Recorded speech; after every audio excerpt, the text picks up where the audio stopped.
Thank you very much, Mr. Chairman, and I thank the entire committee for the opportunity to appear before you today. It's a pleasure to be back before the Congress, albeit in a different position than my past positions. I'd also like the opportunity to introduce my deputy, Benjamin Lawsky, from the New York Attorney General's office, who has been coordinating this case on college loans and is intimately familiar with our activity. It's a pleasure to speak about this topic, and I want to begin by commending the Chairman and Ranking Member McKeon for the good work that this committee has done on this issue. I reviewed the legislative proposals. I think they go a long way towards remedying this problem, and it's a pleasure to be able to discuss it in detail today. As you know, the magnitude of the problem is daunting. 2/3 of all college students will leave school with a college loan. It is now an $85 billion industry per year.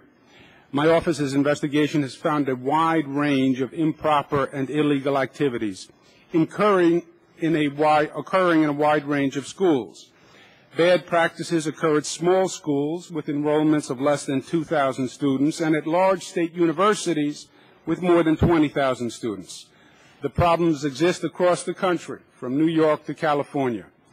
There are a variety of troublesome activities that the schools and lenders have engaged in, many of which focus on the highly desirable preferred lender lists.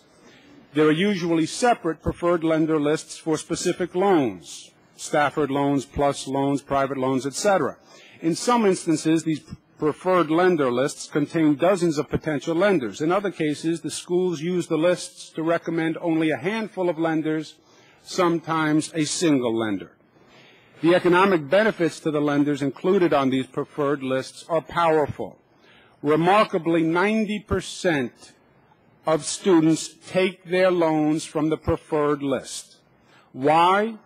Because the schools are placing trust, and the schools suggest these lenders to students, and students have trust in the schools.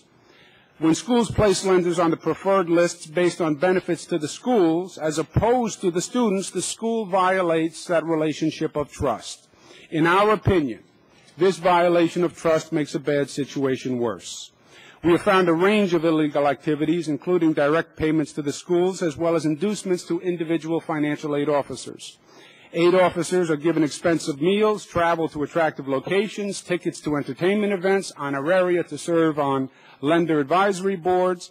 In some instances, financial aid officers have even held stock in lending companies.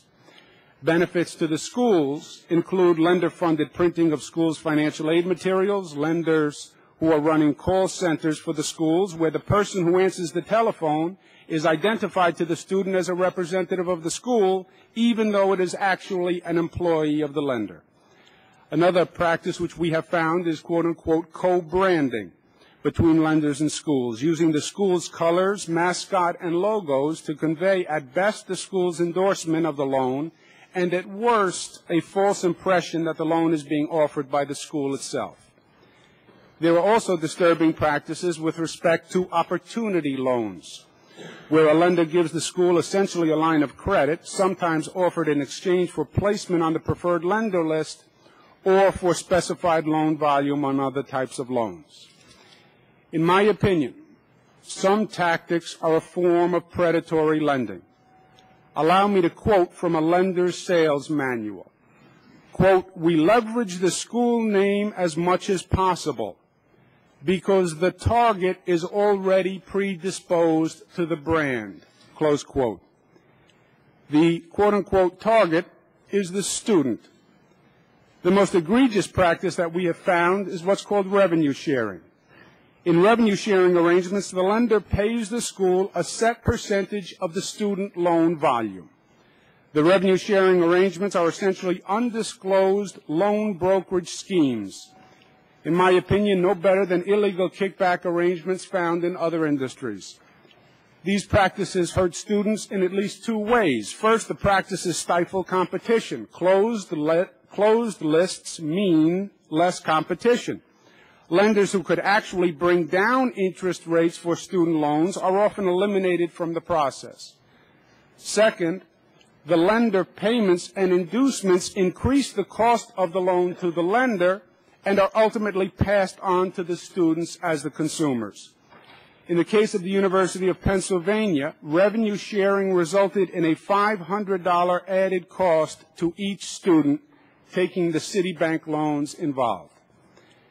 The good news is that as my office has exposed the illegal practices described above, consumers and the industry have heard the problems and they are responding. Consumers are demanding reform, and schools and lenders are willing to change course and set a new industry standard. To that end, we have entered into numerous settlement agreements with major lenders and schools in which they agreed to adopt a new college code of conduct. We have settled with Citibank and Sallie Mae, two of the nation's largest lenders. Today, we announce that we have reached agreement with Bank of America and J.P. Morgan Chase, the two main investors in the Sallie Mae private equity agreement. We are pleased that both J.P. Morgan and Bank of America have separately agreed to our code of conduct, and I wish to applaud them for their cooperation and responsibility. With these agreements, Mr. Chairman, the nation's top 4 student lenders have adopted our code of conduct. The code of conduct provides, in part, a total prohibition of revenue sharing. It prohibits lenders from providing goods or services to schools in exchange for placement on the school's preferred lender list. It prohibits lenders from making gifts or payments to school employees of more than nominal value. It requires that schools recommend lenders to students only on the best interest of the students.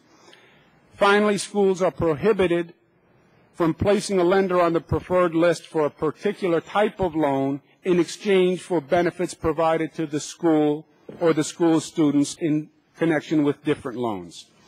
In sum, the Code of Conduct rights the wrongs our investigation has revealed.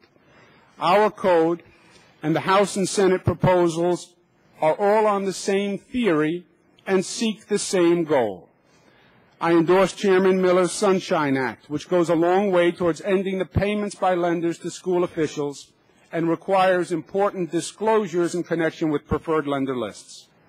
The bill also extends disclosure obligations to the private side of the equation, an area which has been to date the Wild West of the student loan industry. I would also point out that this issue resonates not only across the nation, Mr. Chairman, but also across the political aisle. In fact, the legislation which I have submitted in my home state of New York has been endorsed by Republicans and Democrats alike. In New York, every member of the state Senate, a majority Republican body, has become a sponsor of the legislation. This is indeed a rare occurrence in New York's legislature. In fact, the state Senate is poised to pass this legislation today. In terms of the federal government's responsibility in this arena, let me say that having run a federal agency myself, I am not quick to criticize. However, I believe in this case the Department of Education has been asleep at the switch in at least 3 regards. First, while there are Department of Education regulations governing conflicts of interest in the FEL program, the safeguards were not extended to the private loan portfolio. Over the last 5 years, private student loans have grown at an astounding average annual rate of 27% and now comprise 20% of all education borrowing. The business is huge, with the potential for abuse, as the rates are not capped. It should not have been ignored. Second, my investigation has shown that even where the Department of Education regulations did exist with respect to the FEL program, there is significant evidence suggesting these regulations were flouted. For example, Marist College in New York had a preferred lender list of 4 FEL lenders, without disclosing that one of the lenders had an agreement to purchase the loans placed by the other lenders on the list. The State University System of New York had a college which required students to pick a particular FEL lender as their Stafford lender. This was a clear violation of federal law, under which a student is assured a choice of any lender.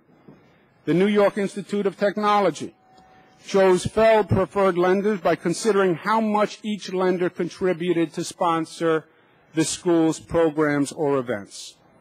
We've also found conflicted arrangements between Columbia University and Fell lenders, where student financial aid officers obtain stock of one of the Fell preferred lenders.